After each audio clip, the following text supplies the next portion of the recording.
Hello and welcome back to Quick Tips. This week we're going to talk a little bit about sizing and creating images for Canvas here in Adobe Express. First up, let's talk about a few common image sizes in Canvas. We have course card images. Those are 262 by 146 pixels. Module header images, which are 800 by 200 pixels. Profile pictures or avatars, which are 500 by 500 pixels. And embedded images for content pages, which are 800 by 600 pixels. Today we're going to talk specifically about banner images for pages, which are 1200 by 300 pixels. To get started with my banner image, I'm going to navigate to new.express.adobe.com and log in. Next, I'll select the purple plus button and choose Custom Size. Here in Custom Size, I'll put in 1200 by 300 and select Create New File. Here we can see our blank canvas. To get started, I'm going to add some images. For this demo, I'm going to pretend that I'm working on a Japanese culture course. To add a photo, I'm going to select Media, choose Photos, and then I want to use a picture of Osaka, Japan. I like this photo, so I'm going to click on it and it will add to my canvas. We can see that it currently doesn't fit very well. So I'm going to try to scale this piece. If I select my image and grab these little circles, I can scale and move my image to fit. We can see here that even after scaling, my image doesn't fit perfectly, and I don't want to cut the castle off. So I'm going to show you a little trick that I use sometimes if I run into this problem. If I right-click on this image, I can choose to duplicate it. I can also use a shortcut of Control-D or Command-D if you're on a Mac. I'm going to adjust the position of my image so it lines up with my original. I'm going to come over here to my image options, and then I'm going to choose to flip horizontal. Now I'm going to take this image and move it over until I no longer see the castle. We can see here that it has left a hard line. That's okay. We're going to choose Erase. We are going to choose Circle Brush. We're going to take this hardness here and turn it down. And then I'm going to adjust the edges of this piece so it starts to blend with the original. Once I say done and click off, we can see that the two images are blended.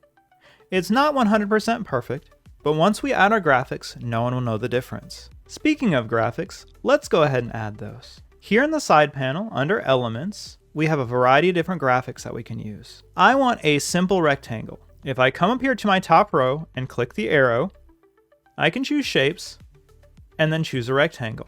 I can now select this rectangle and resize it. I would like it to go off the page and behind the castle. Right now it's going in front of the castle, so I have to use a little trick to hide it. Once again, I'm going to select my castle photo.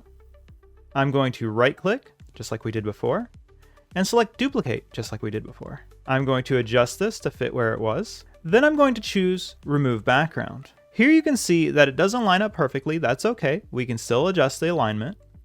And then what we're going to do over here at the side is take that castle layer and drag it up to the top, and now it's going over our line. This creates a really nice 3D effect for your piece. Right now the black line looks a little too strong, so let's change the color. If I click on my line, I have the fill option here on the left side. If I select this, I can use the eyedropper tool to choose a purple color from my piece. Let's take a look. That's a little bit too bright, but I can always come in here to my other colors and use a purple from that. That works with my piece. Additionally, I want to show a little bit of the background through.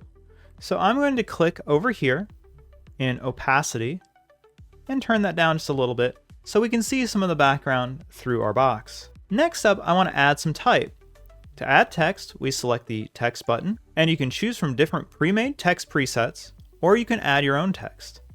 For this demo, we're going to add our own text, and I want mine to say, Intro to Japanese Culture. I don't like this font, so I'm going to select my type, come over here to my font options, and choose a different font. I like this font, but it isn't fitting very well. I want to show you one of my favorite tricks in Express. If we go to Text Layouts and select Dynamic, it will automatically size our type to fit perfectly into two lines and make a box. The next thing that I want to show you is this little button here. This allows us to adjust our text spacing, so I can make my letters tighter together or farther apart, and my lines tighter together or further apart. I'm going to make these pretty tight and pull this up to fit where it's just bouncing out of my box a little bit. Very nice look. Along with this, I feel like the white is a little too strong, so I'm going to go back to fill, and I want this to stand out, so I'm going to choose this bright yellow here. And when I do that, it adjusts my recommended colors, so if I find that this yellow is a little bit off, I can always select one of the other yellows that it recommends. I like that, so I'm going to call it a day. To make sure I'm saving my piece properly, I'm going to come up here and title it. I'm going to call this Canvas Demo, and it will automatically save into the cloud, and I can access this file anywhere I go. To actually use this image in my Canvas course, I'm going to select Download, and then I can choose PNG or JPEG for my Canvas course. Well, that's it for this week. Hope to see you again next week for another quick tip.